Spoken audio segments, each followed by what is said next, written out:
Well, now, without any further ado, our keynote speaker here and our guest, we flew all the way from Graham County, Arizona today, and we really appreciate his going to that trouble to come visit with us, is Sheriff Richard Mack.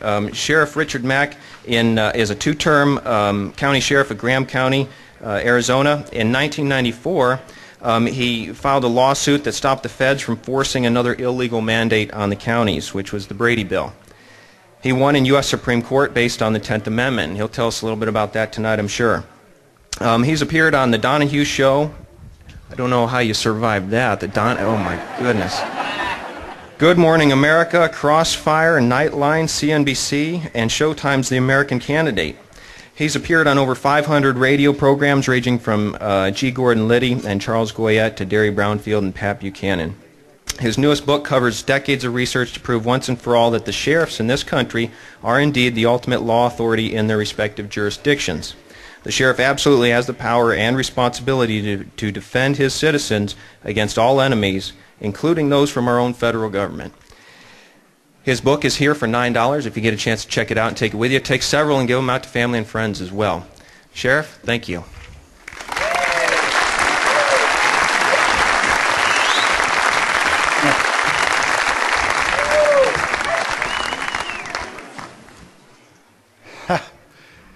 This is overwhelming looking at you. I've been traveling the country, and every place I go I see the same eyes. People, even in California, just wanting to be left alone. Thank you. I do so appreciate Senator Rogers and his good wife, boss, Marilyn, and I've known him for a long time, and his battle for freedom here was amazing, and the battle continues, and that's what brought me here. I've been to Texas, to Pennsylvania, to Ohio, to Michigan, to New Mexico, to Montana, all that in the last 3 months, and my schedule is getting fuller and fuller every week, and all I can tell you is I am so happy to be here. This is the first time in my life that I've been to this particular town and this place, and the tea parties. I was saying this a long time ago. I've been preaching that we need peace officers in this country who will keep their oath of office, and then Stuart Rhodes comes along with Oath Keepers, and of course we've been married now. Don't tell my wife. But the marriage between me and Oath Keepers was easy, and we had a big rally in Lexington where I first met them, and they asked me to come out. And Lexington Concord's where the first shot was heard around the world, and you could feel the spirit of freedom there. And I can feel it here. And looking in your eyes, American people that just want their Constitution back and the rule of law, and for the politicians who promised us that they would uphold and defend the Constitution, that they would maybe consider doing that once or twice in their entire careers, instead of just the opposite. Now, I want to tell you, since I've started this, there's been several people that have spread some lies about me. And so I want to make sure you know exactly what this meeting today and this tea party is not. Okay? It is not supporting violence in any way. Okay? Do I support the original Boston Tea Party? Oh, hell yeah. Oh, yeah. But they weren't throwing politicians in the Boston Harbor. I know. What were they thinking? But I'm hoping to keep this process peaceful, and that's my goal. to restore our freedom and our Constitution as the supreme law of the land. My goal is to keep this peaceful. But I will warn the politicians, if this doesn't work, it won't be the tea next time. Okay? Now, and one other thing that this Tea Party is not, and I'm not, and I've been involved in this since probably 1984, and I've been writing articles and books, and I've got 3 of my books. I've got proof here. This book, it was first originally written in 94. I rewrote it in 2000. This book, 1999. This book, just this year. This book has been out since February 15th and already has sold over 13,000 copies. Okay? Now, it should be about 13,400 tonight, right? Okay. Do not leave this meeting without it, and you're going to see why in just a minute. Because it's absolutely proof positive that state sovereignty and local autonomy and local officials can stop the incursions and the criminality of Washington, D.C. Okay? Proof positive right here. Okay? Now, this meeting, and I would not be here if it was otherwise, but the rumors about me is that for some reason, after you stand up for the Constitution and you quote the Founding Fathers, they want to call you a racist. Okay? And Morris Dees of the Southern Poverty Law Center, what the heck does that mean? The Southern Poverty Law Center. What does that mean? He gets a right to call people racist who aren't? Oh, that's a funny name for somebody who gets to do that.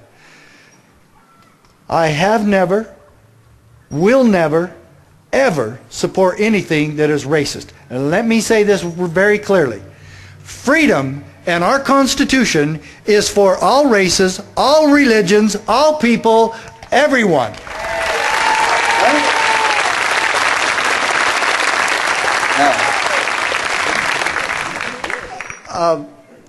Let's get into some of the nuts and bolts. First of all, some people, because they call me Sheriff Mack all the time, think I'm still sheriff. I'm not sheriff anymore, okay? I was sheriff for 8 years.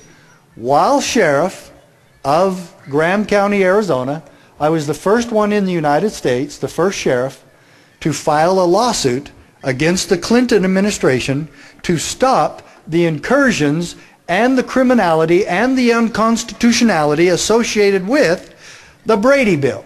Most people don't know this, but thanks. Well, the Brady Bill was the first time in our nation's history that the federal government, United States Congress, your Congress, commandeered and dragooned the office of a public official in the state and in the county for federal bidding with no money attached.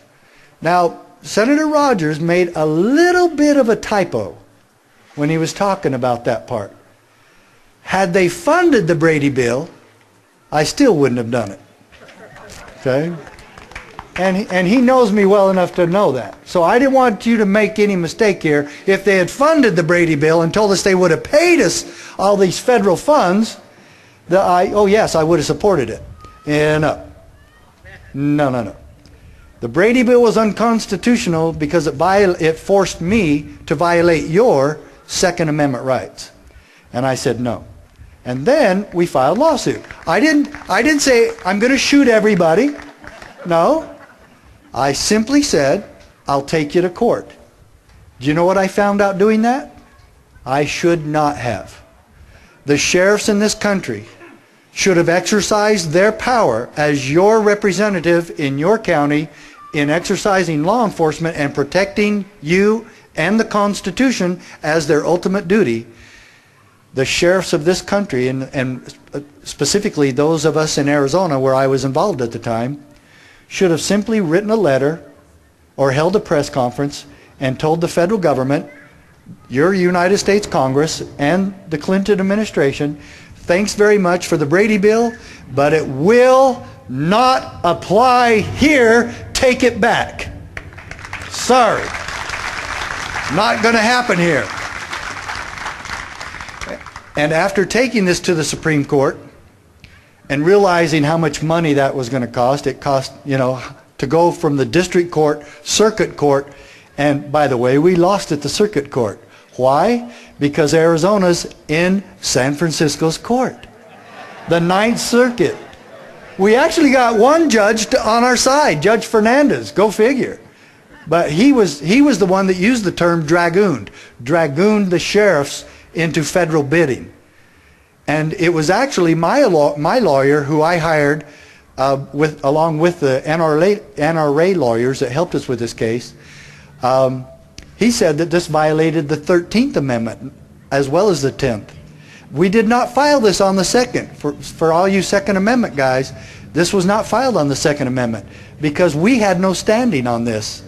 It didn't violate our Second Amendment rights. It violated yours. And we were forced to help with that. So the key component here is that it violated, some of you constitutional scholars, how could this violate the 13th Amendment? Because we were forced into federal involuntary servitude.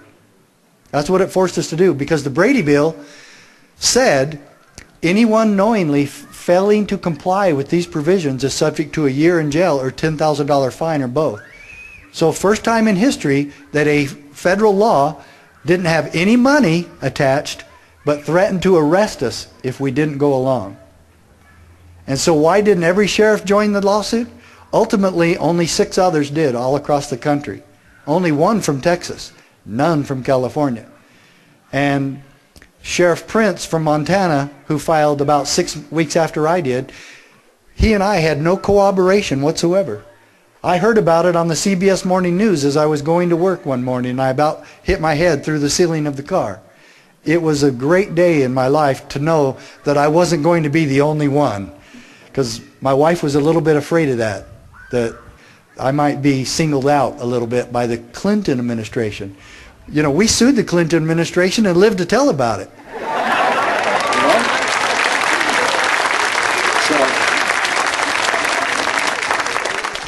First, another thing I want you to know is that everything I say today will be documented in, I guess I'm going to show you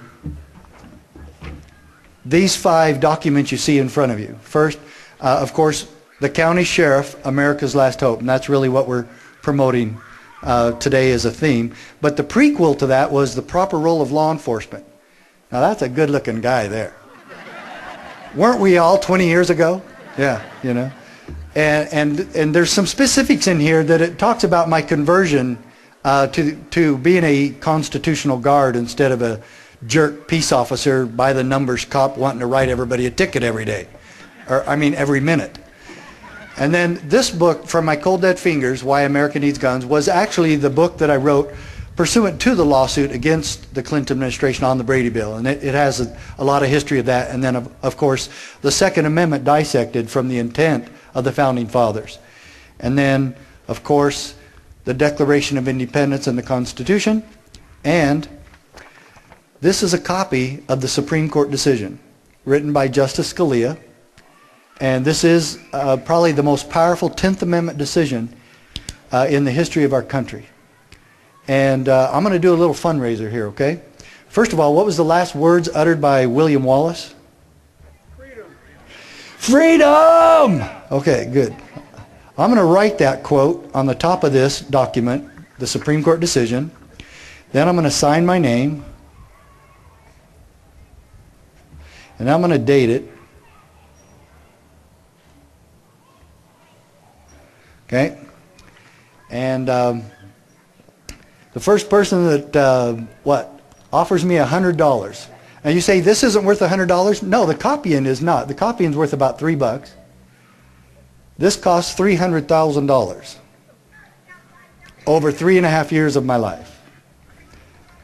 And whoever wants, I've got maybe 3 or 4 of these. And the first people who offer me $100, it's yours. Okay?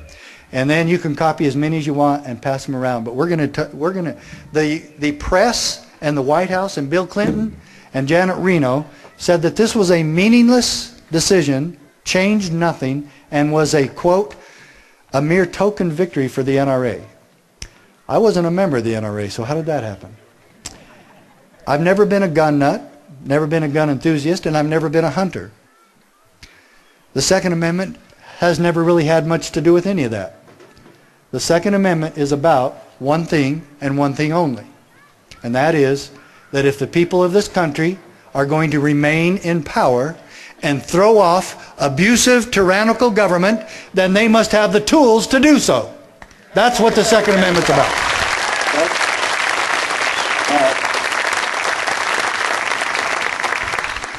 Right at the beginning of this, it says, the petitioners here, talking about Prince and myself, object to being pressed into federal service and contend that congressional action compelling state officers to execute federal law is unconstitutional.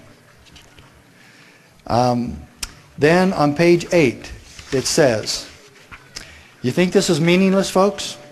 Do you think Clinton's told the truth about that? We have held, however, that state legislatures are not subject to federal direction, end quote.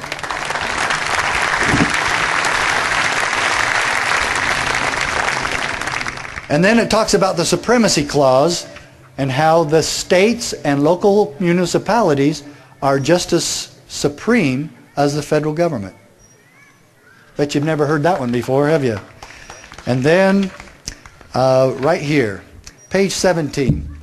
See if this is worth that $100 to you, okay?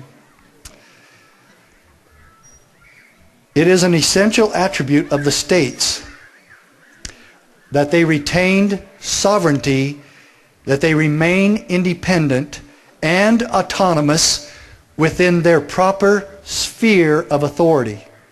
He's talking about the states there, not the federal government. It is no more compatible with this independence and autonomy that their officers be dragooned, as Judge Fernandez put it, into administering federal law than it would be compatible with the independence and autonomy of the United States and its federal officers to be impressed into the service and execution of state laws. We are equal, except they have much less power, and the sphere of the federal government is much smaller. And that's what we're going to be talking about right now. And one other quote from this decision. But the Constitution protects us from our own best intentions. But the Constitution protects us from our own best intentions. It divides power among sovereigns and among branches of government precisely so that we may resist the temptation to concentrate power in one location as an expedient solution to the crisis of the day. End quote. Do you think that's meaningless? Now, there's one thing also that this decision says. It calls us the CLEOs. Now, you know how Washington, D.C. is hooked on calling everybody a new acronym, right? The CLEO, the Chief Law Enforcement Officer. Well, this decision says the CLEOs challenge this suit, or sought to challenge this whole bill, okay? The CLEOs, Sheriff Prince and me. We're CLEOs. But do you get what they're saying? The sheriff. We have a Supreme Court decision. Says the sheriff is the CLEO. They're calling us the CLEO. The Chief Law Enforcement Officer. It didn't say the FBI. Didn't say the BATF. Didn't say the DEA. Didn't say anybody else in the federal government, because they're not. Nor the IRS. Thank you. And so here we go. And we're going to talk about this just a little bit here, okay? But one of my favorite Tea Party people, Alan Keyes, I heard him speak in Utah not too long ago. And right then I was rewriting this book, and I said, oh, I got to put that in the book. This is what he said. Quote, "The only difference between today's slavery and the slavery of the Old South is that at least the plantation owners paid for the chains.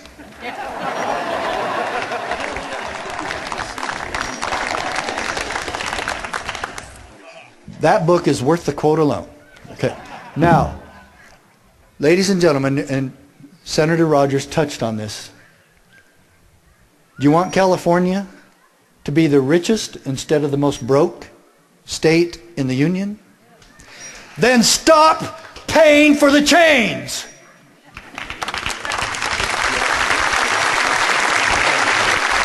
Now, I've got more. But, okay, we got our first document sold. You want to give that to him? All right. Okay. We've got about 3 or 4 of those, but okay, good job. Now, how do we stop paying for the chains? You tell your state to tell the feds and the IRS that we will no longer send California money to the Washington, D.C. cesspool of corruption, and we will keep our money here and we will send you what we think you need. And I'm not kidding. That's not a joke. Okay? I'm not kidding on this. Okay? Now, you'll remember history, and I've done a lot of research on this. And I looked at, one, how many sheriffs have ever sued the federal government and won a case at the U.S. Supreme Court. I haven't found anybody else except Sheriff Prince and myself. Now, and I looked at how many people have sued Bill Clinton over the last 20, 30, 40 years. And you know that Sheriff Prince and I are the only ones ever to sue him on a non-sexual matter?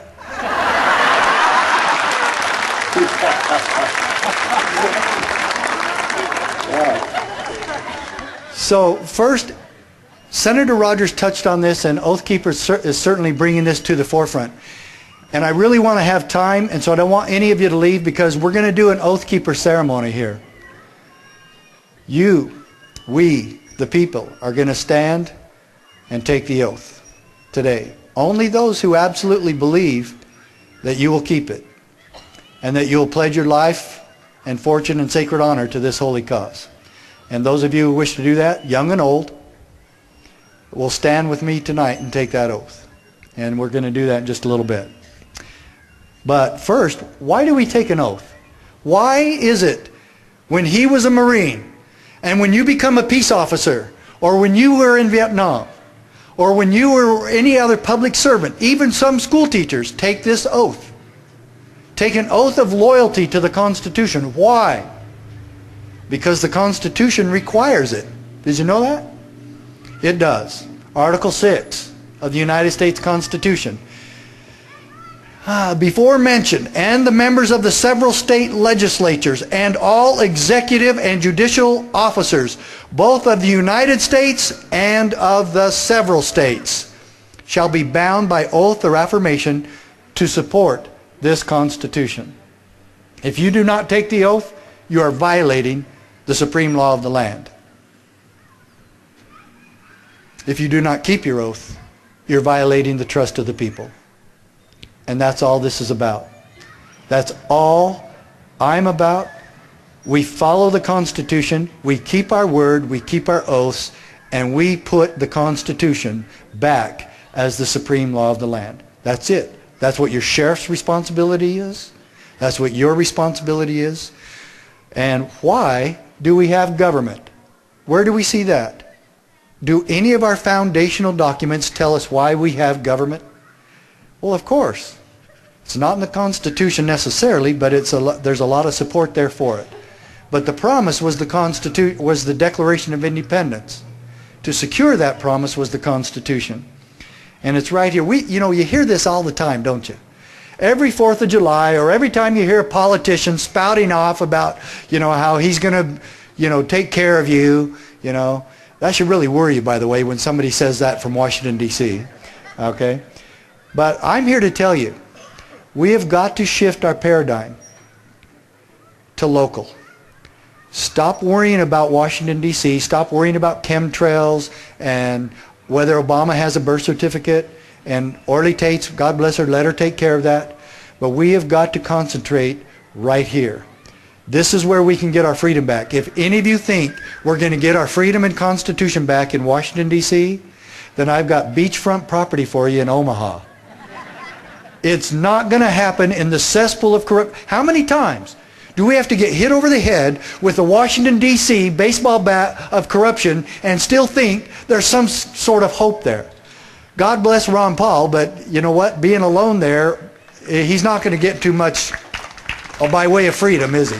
And I love him. I voted for him, I support him. I know him. I called him a while ago, told him about this.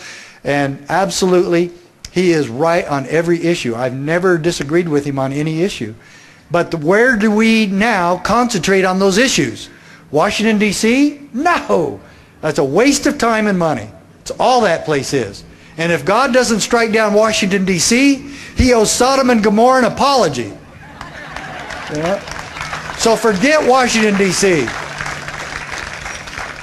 We hold these truths to be self-evident, it says.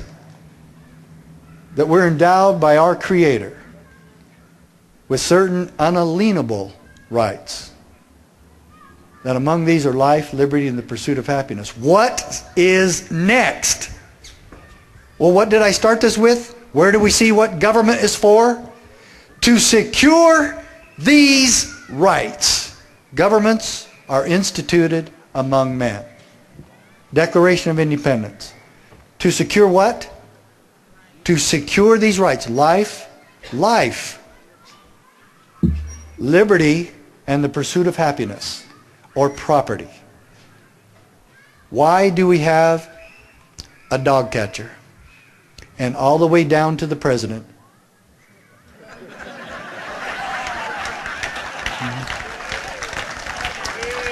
And let's get some audience participation on this. Let's say 4 words so everybody around here can hear it, even over the motorcycles that might be driving by. Why do we have government?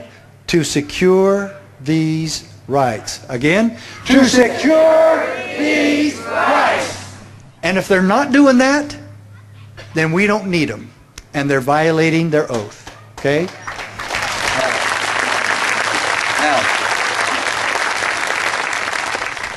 Okay, when we filed the lawsuit, first we started at the district court, we won. We actually won there huge. And it was amazing how many principles were involved in this, because Scalia, in writing the decision for the majority, actually quotes Madison and the Federalist Papers. Can you imagine that? A Supreme Court decision quoting the foundational documents and the Founding Fathers in his decision. It doesn't happen very often. Not at all. And so when we look at this and we get the warning from Thomas Jefferson, and we say, when he said, "When all government shall be drawn to Washington as the center of all power, it will render powerless the checks provided and become as venal and oppressive as the government from which we separated." King George III. When government becomes venal and oppressive, my dear friends and fellow Americans, when it becomes venal and oppressive, as it is today, and never more so in the history of our country, including 1776, where can we turn for peace and safety and protection? Washington, D.C.? I told you, not Washington, D.C. It's your county sheriff. It's him. It's your local authorities. The county sheriff, America's last hope. Okay? That's where it is. That's what we're concentrating on here. The back of the book has an endorsement from Sheriff Joe Arpaio from Maricopa County in Phoenix. He's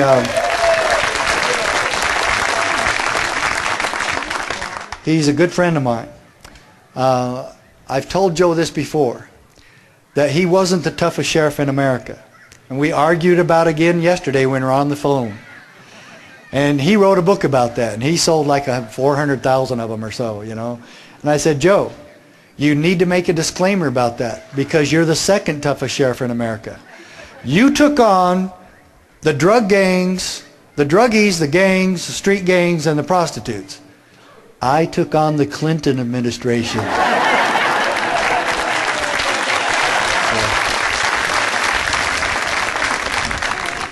Page 19, let's make sure, any of you that have this, page 19, the last paragraph.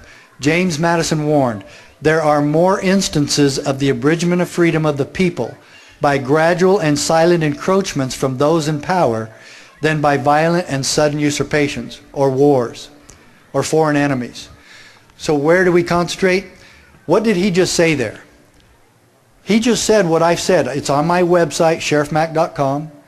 I've said this for years. It's in my books. It's in this book. That the greatest threat to God-given constitutional American liberty is our own federal government. I hope that doesn't shock you. And it doesn't please me to say it. But it's the truth. And where do we have to then stand against this and stop these venal and gradual encroachments? The only problem with it is they're not silent and they're not gradual. And we're watching our country die.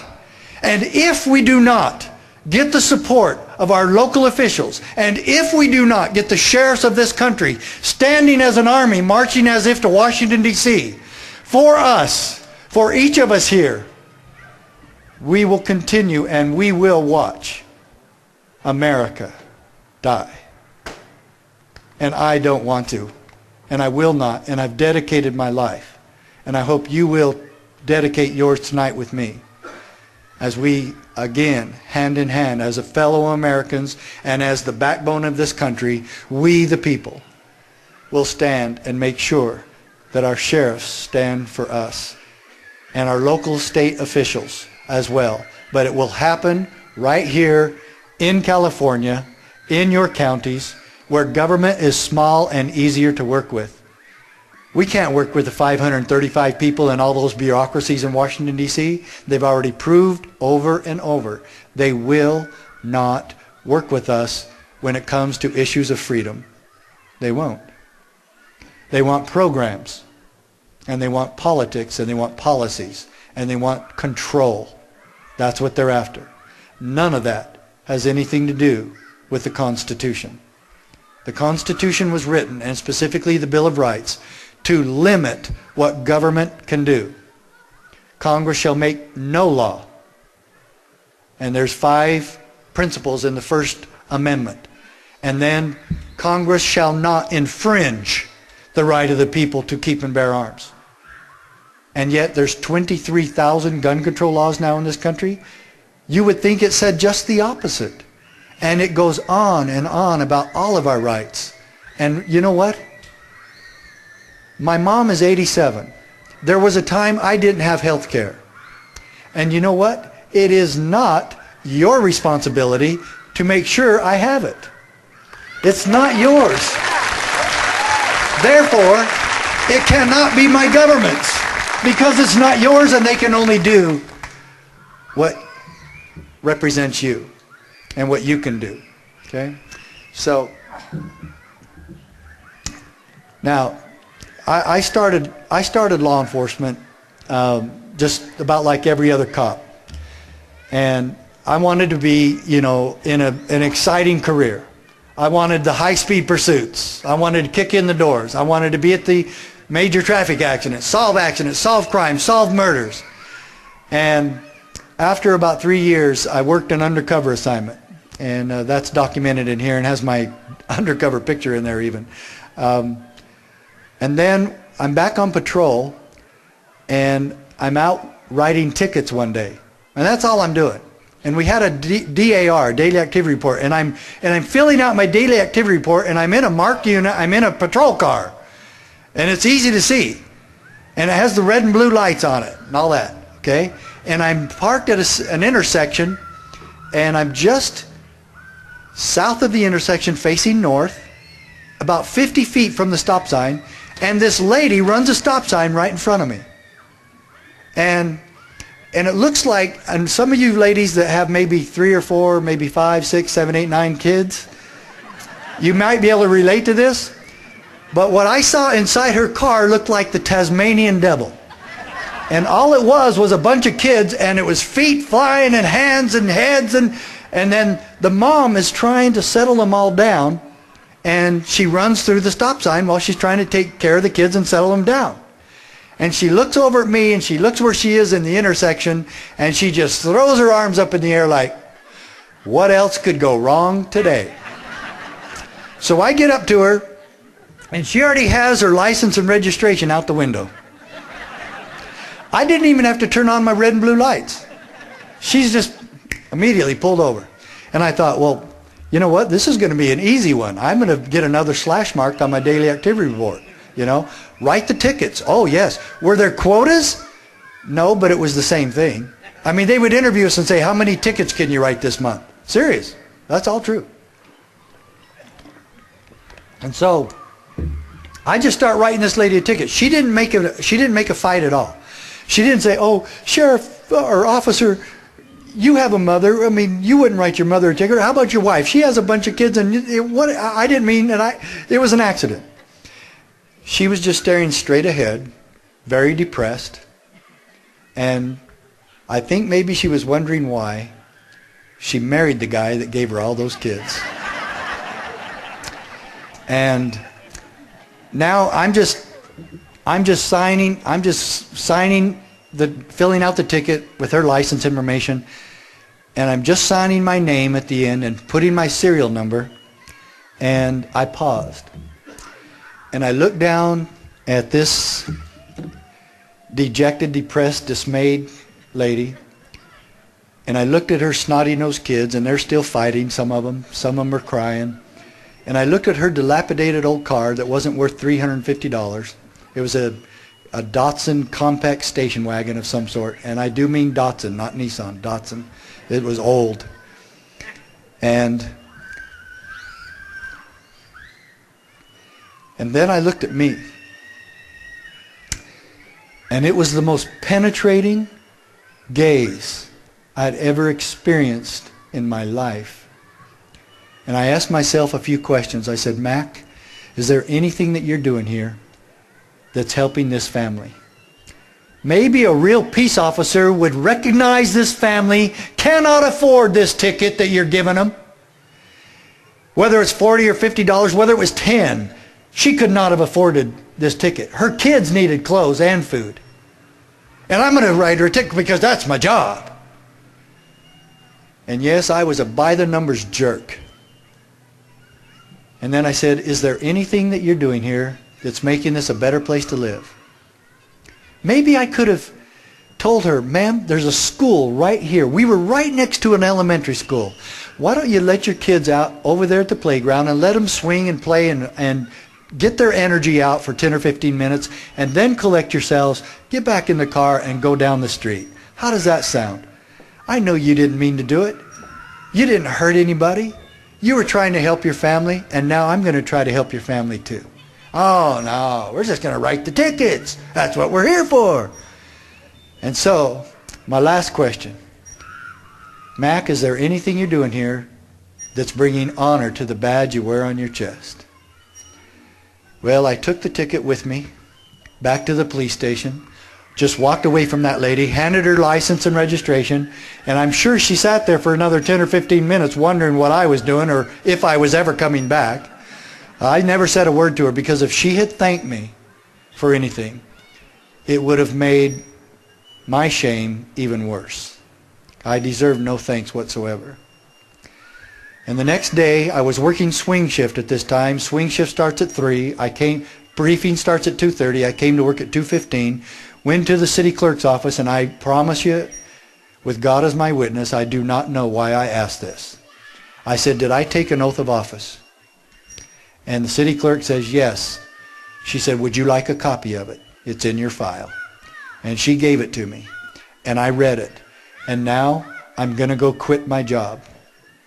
Because I, Richard Mack, solemnly swore or affirmed that I would faithfully uphold and defend and obey the United States Constitution and the Constitution of Utah, just like the senator said in California. That's the two constitutions you swear to, and the U.S. Constitution is always first. Usually the state constitutions are just much stronger and supportive of the federal constitution. But that's what you swore an oath to do. I'd never read either one of them, and I took that oath as a ceremony so I could get a paycheck. That's it. And I'm serious. I'm going to quit my job. And right before I'm walking into the chief's office and I'm actually taking the badge off my shirt, I said, wait a minute, Mac, wake up, dummy. You don't need to quit your job. You need to quit being a liar and a hypocrite. So right after briefing, I said, hey, great, I get to keep my job. Thank you.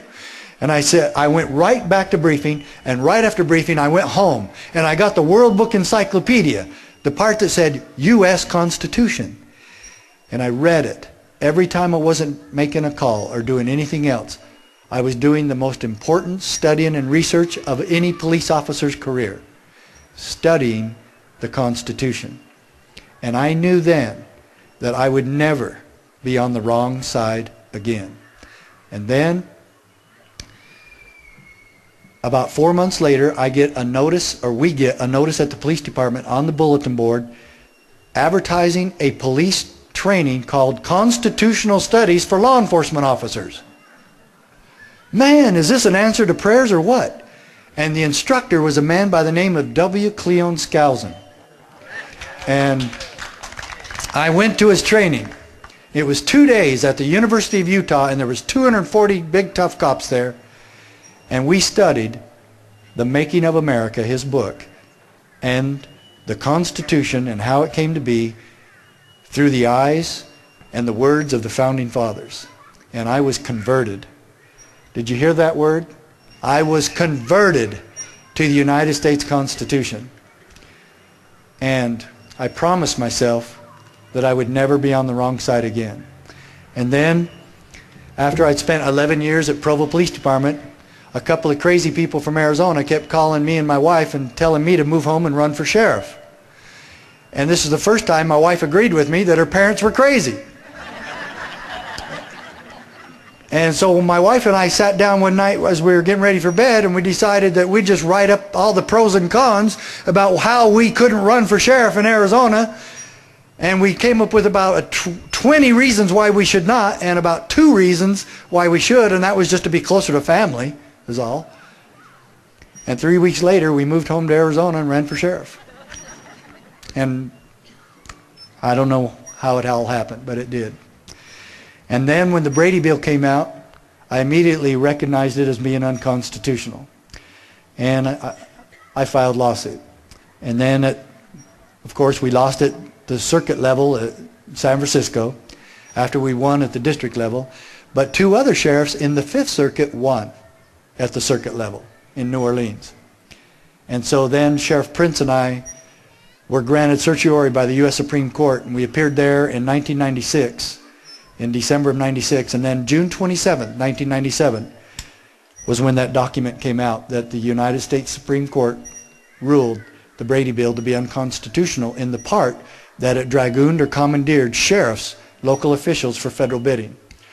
The bottom line is, I will tell you this emphatically to each and every one of you, that the President of the United States, no matter who he is, that the President of the United States cannot tell your sheriff what to do, nor can any of the auxiliary departments underneath the President tell your sheriff what to do, or your governor or anybody else.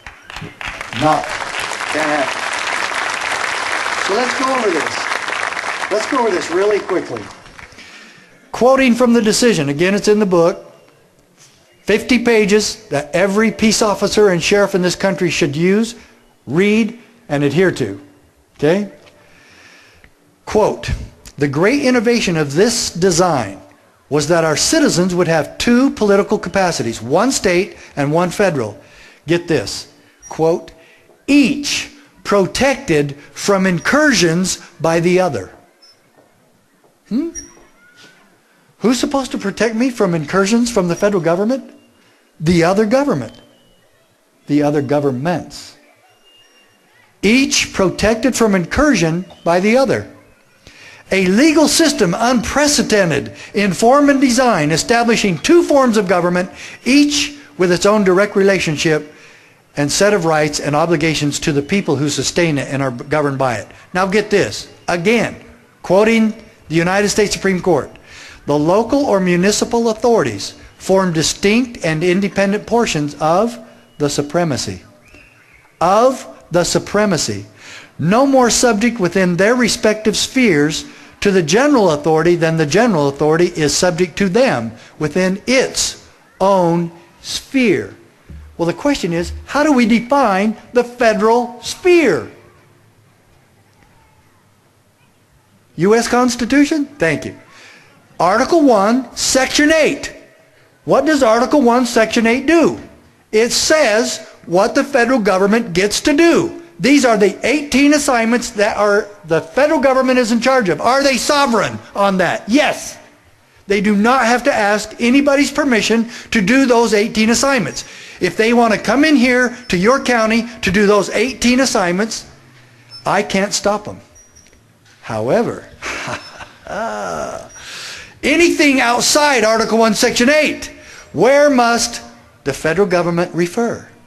The 10th Amendment and the 9th, which states anything not inside Article 1, Section 8 belongs to the states or to the people respectively. Shows you how powerful we are, doesn't it? We're equal with the states. Those powers are retained by the people and the states. So if ever the federal government wants to expand their power or bureaucracy, or just get creative, they must refer to the 10th Amendment. Those rights, anything outside the Constitution and the powers given or assigned to the federal government, must be reserved to the people or to the states. In other words, the Founding Fathers are telling all federal officials from the time they wrote this to now and next year and 500 years from now, that if you think we forgot anything, you can't do that either. And that's basically it on the 10th Amendment. States' rights, that's what we filed on. And that's what Scalia and the Supreme Court said over and over. The states are not subject to federal direction. How many law enforcement authorities are given to the federal government in Article 1, Section 8? And don't say zero. It's not zero. It's real close though, huh? Treason. And don't you wish the FBI would investigate treason?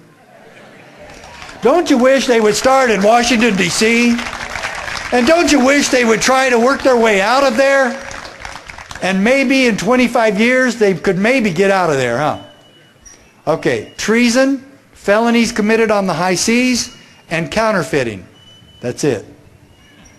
And there's another place, and I can't remember the second, I think it's Article 10, where they're supposed to protect our country from invasion. Borders. That they're in charge of protecting our borders. Bang up job, huh? Yeah, great job. And like the senator says, and we want them in charge of our health care. Yeah. Next page, just page 16. This gets even more powerful. Okay? This separation of the two spheres, remember we're talking, they're calling our power, the state power or local municipal power, spheres, our authority. The power and authority of the sheriff is a sphere. Okay? This separation of the two spheres is one of the Constitution's, get the kicker here, is one of the Constitution's structural protections of liberty. What? The separation is a structural protection of liberty.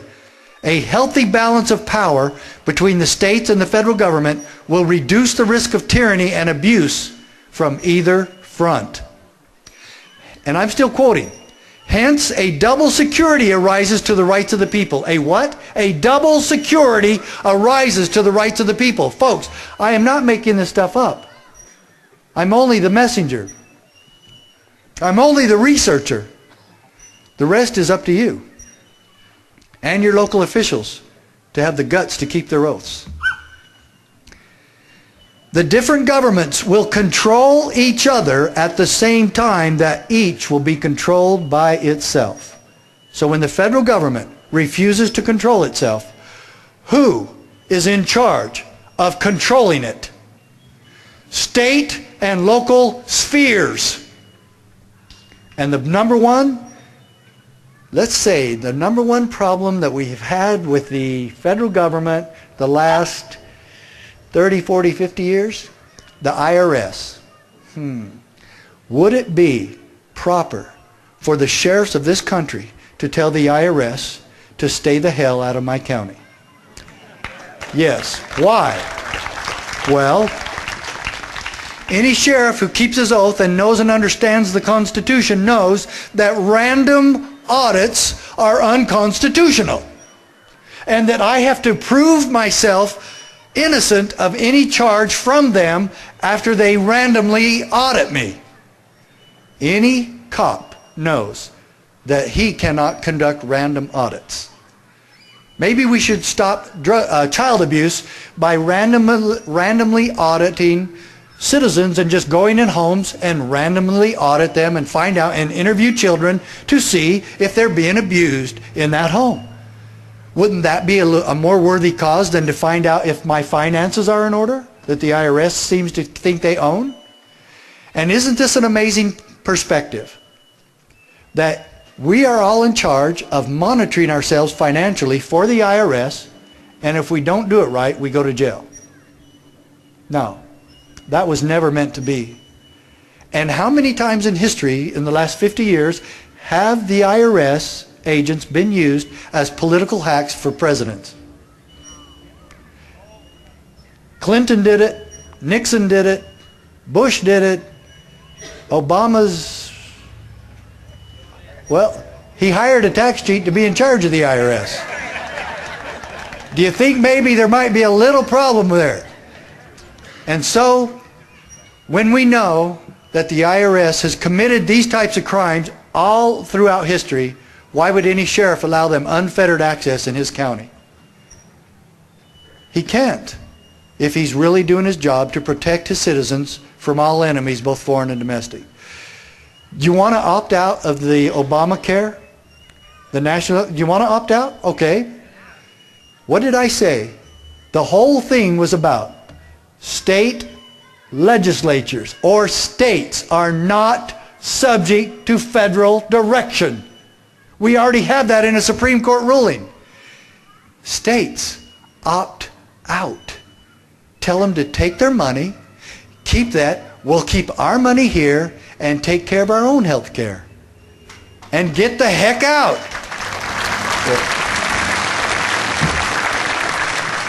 In closing, what does a constitutional sheriff look like? Let's again put this in historical perspective. 1959, what was going on in our country?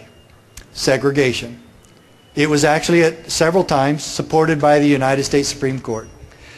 When Rosa Parks got arrested, she was arrested by a deputy sheriff, fingerprinted and photographed, and taken to jail, and later released on bail or whatever. But if when that call came in from the bus driver, the sheriff was there at the time that evening, and he told the deputy who heard the call, "Come with me, I want you to see what we do with this kind of violator."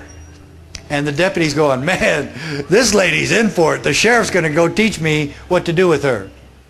And so they get on the bus, and the bus driver goes, "There she is right there." And the sheriff and the deputy walk up to her, and they go, the sheriff goes, "Ma'am, what's the problem?" And she's a little bit intimidated, and she said shyly, "Why can't we just be left alone?" And he goes, "Ma'am, what's your name?" She said, "Rosa Parks." And he said, "You know what? You're right. Can I please shake your hand?" And he sits down next to her and he shakes her hand. He says, "Ma'am, where do you get off the bus?" And she said, "2 stops up on Elm Street." And he said, "Can I get off with you to make sure you get home okay?" And she goes, "Well, sure." And the deputy's going, "What's this?" And he's still watching. And they get off the bus on Elm Street, and the sheriff, being sensitive, says, "Ma'am, it's kind of late. Do you need to stop by the restaurant there and get some sandwiches for your family and husband?" She goes, that'd be nice, but it's all whites restaurant. He goes, I know. Let's go. So now the whole community gets to see. And you think that this is going to travel around, that the sheriff escorted Rosa Parks in there into an all-white restaurant and made sure she got sandwiches to take home? And she had the audacity to use the all-white water fountain when she left too, right outside.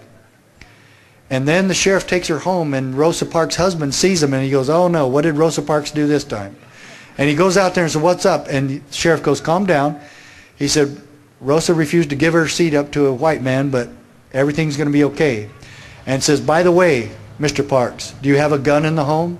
And he says, yes, I sure do. And he says, is it loaded? He says, yeah, it's my 12 gauge. He said, keep it near you all night. And this deputy is going to give you extra patrol and going to check by your house every 15 minutes the rest of the night on his shift. And then he's going to tell the oncoming deputies to do the same thing. And he said, thanks, Sheriff. And now you know what a constitutional sheriff looks like. He does not enforce, nor will he allow the enforcement of stupid laws in your county. And that's his ultimate responsibility, because the enforcement of stupid laws is tyranny. Now,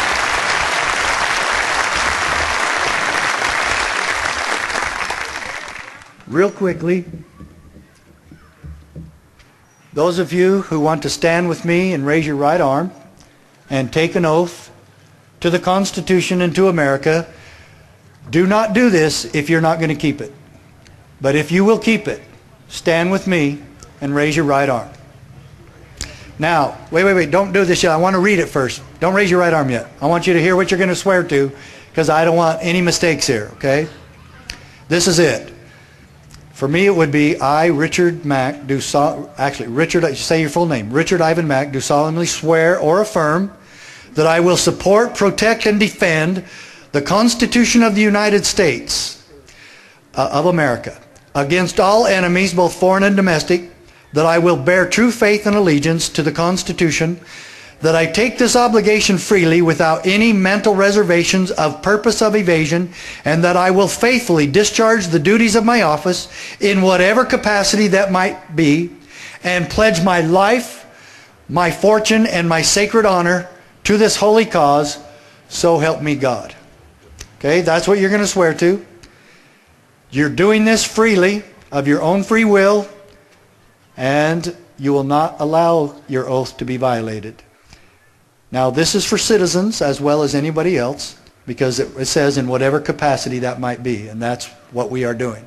The most powerful entity here is standing before me in the United States government. So I will say I, and then each of you say your full name, and we'll continue. So, I, Richard Ivan Mack, do solemnly swear or affirm that I will support, protect, and defend the Constitution of the United States of America against all enemies, both foreign and domestic, that I will bear true faith and allegiance to the Constitution, that I take this obligation freely without any mental reservations or purpose of evasion, and that I will faithfully discharge the duties of my office in whatever capacity that might be, and pledge my life, my fortune, and my sacred honor to this holy cause, so help me God. Thank you. Shake the hand to the person next to you. Okay. Now, I have one last minute. Go ahead and sit back down. If I could...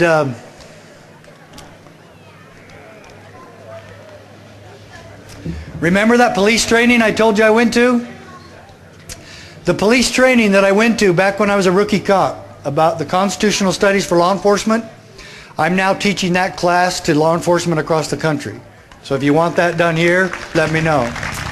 But we're starting in Texas, and then we've got lined up in Pennsylvania, and we've got it in Idaho. And please just give me one more minute, because I want to share with you what I learned at that constitutional training. Cleon Skousen got up on a pedestal in front of us, all 240, and he had all 240 cops get up, and he taught us what I want to leave with you, and that's my dedication. Every fiber of my being I dedicate to you and to the Founding Fathers, and I leave you with this, what I call America's political prayer. And I give it to you out of love of for my children, for my God, and for each of you, and for all the patriots in our country that will stand and take this oath with me and stand hand in hand as we take back America. And this little prayer goes like this. We, the people of the United States, in order to form a more perfect union, establish justice, ensure domestic tranquility, provide for the common defense, promote the general welfare, and secure the blessings of liberty to ourselves and our posterity. Do ordain and establish this Constitution for the United States of America. And my dear friends and my brothers and sisters in America, that's the eagle. Long may she be free. Thank you so much.